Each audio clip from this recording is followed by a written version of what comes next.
ఝాన్సీ అనే నేను నా హక్కుల కోసం పోరాడడానికి సిద్ధంగా ఉన్నాను. మరి మీరు?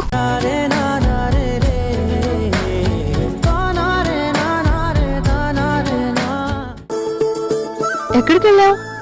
చలికాలం కదండి, ప్రకృతి పదే పదే పిలుస్తుంది. సరే, వెళ్ళి డ్రైవింగ్ సీట్లో కూర్చో. ఏ ఏ నీ పెళ్లి ఆగాలా లేదా? అంటే సృజన గారికి నాకు పెళ్ళే కదా. అవును. ఆగాలి. అయితే నేను చెప్పింది చెయ్యి. వివరంగా చెప్తే విజృంభిస్తా.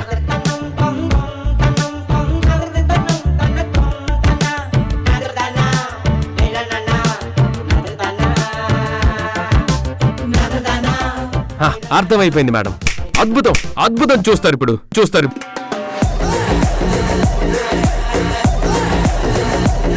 సార్ మీరు వెనక సీట్లో సృజన మేడం దగ్గర కూర్చోండి.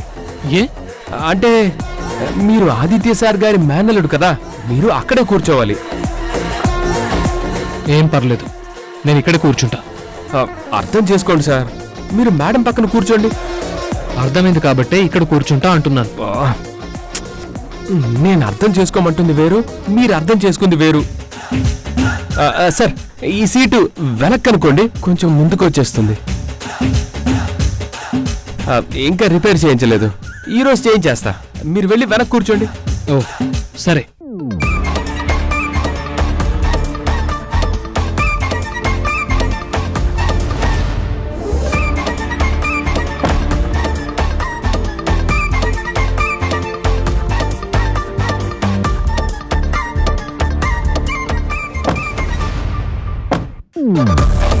తారా, ముందు సీట్ బాలేదంట, ఇలా బ్యాక్ వచ్చి కూర్చో.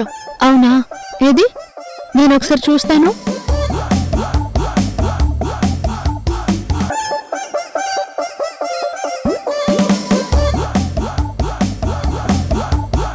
లేదే, బానే ఉంది. అంటే మీరు ఇలా కూర్చున్నారు, బాగైపోయింది. It's medical miracle. Oh, you English? Yeah, I see Chiranjeevi cinema. Oh. పోదామా?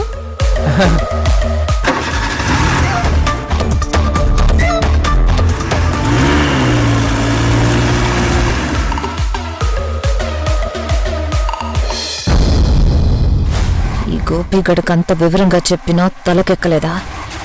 వీడి తల పొగలగొట్టైనా వీడిని నాకు అనుకూలంగా మార్చుకోవాలి.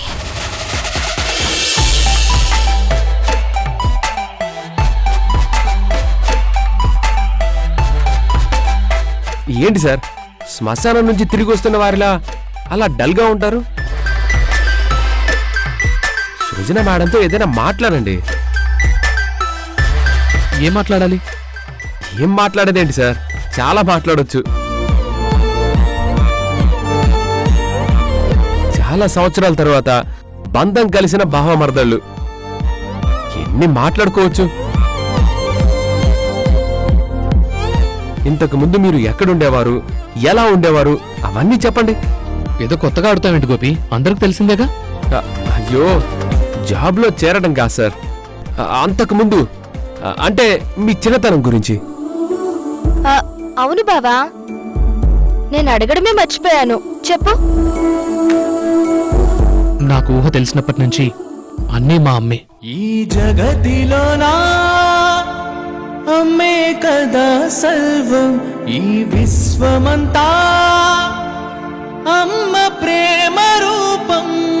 త్యాగాలకు నువ్వు నిలువెత్తు రూపం, నేనున్న జీవితం నీ కష్టము. అందాల బొమ్మ మా అమ్మ, అమరించి బొమ్మ మా అమ్మ, కలుగుతూ నన్నే పెంచింది, ఎదిగితే తానే మురిసింది. అందాల బొమ్మ మా అమ్మ, అమరించి బొమ్మ మా అమ్మ, కలుగుతూ నన్నే పెంచింది, ఎదిగితే తానే మురిసింది.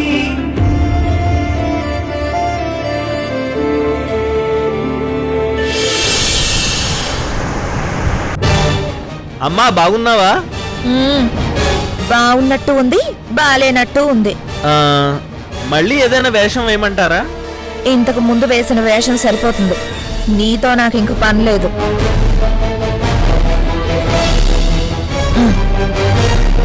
తీసుకో. వస్తానమ్మా. మళ్ళీ రావద్దు.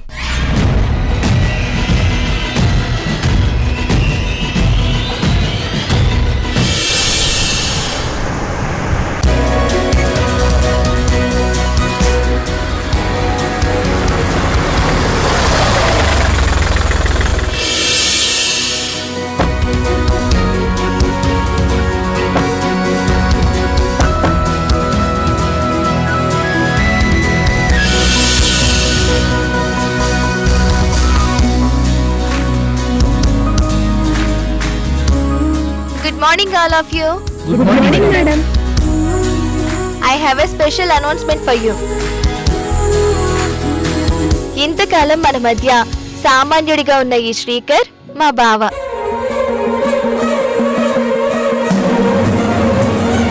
అదేంటి మేడం, అలా ఎలా? ఎంప్లాయీకి ప్రమోషన్ వస్తే అసిస్టెంట్ మేనేజర్ అవుతాడు, లేదంటే మేనేజర్ అవుతాడు. అలా మరి బావెలా అవుతాడు? శ్రీకర్కి ఈ పొజిషన్ ప్రమోషన్ వల్ల వచ్చింది కాదు, బంధుత్వం వల్ల వచ్చింది.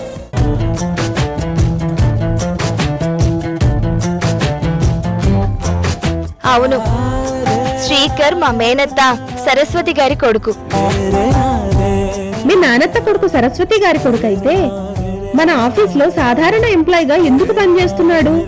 అదే ఆయన గొప్పతనం. ఎందరిలో ఉన్నా, ఎంత మందిలో ఉన్నా అందరినీ కలుపుకుపోవడం ఆయన గొప్పతనం.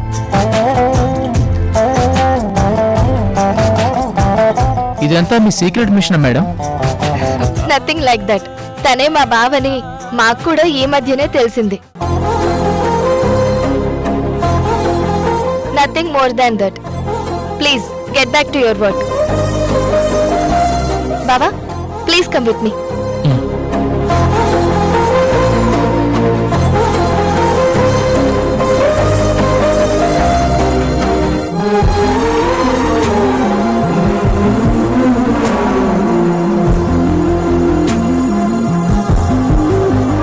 రా రా, ఏంటిది?